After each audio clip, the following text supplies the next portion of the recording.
Hi, here is a very simple Copilot Studio agent that answers questions based on a SharePoint list of shipping data.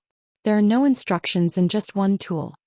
I can indeed track one or more shipments by ID, but I can also ask about destinations.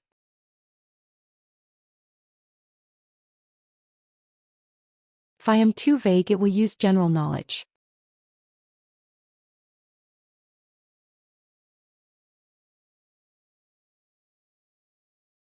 But it can indeed retrieve all the data up to the limit I set in the top count field, and the orchestrator will summarize it based on my question.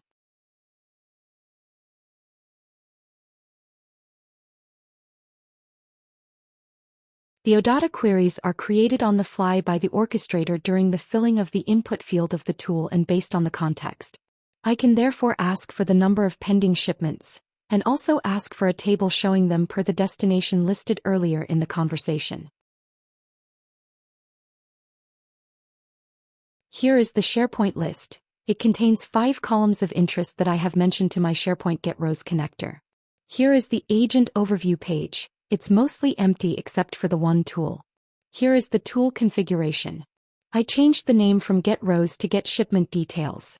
I also hinted in the description that this was a SharePoint list connector so that it better interprets the inputs and outputs of this tool. The magic happens in the filter query input. Here I name and describe the 5 columns that are important, and I give a few examples of OData queries. I also add an example of a query to retrieve all the values when all else fails. And to make it robust, I set a fixed top count input with a maximum of 50 rows to retrieve at once. How did I write this awesome input prompt? With Copilot, of course.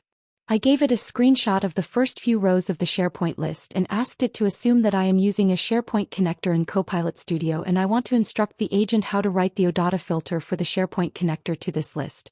Voila!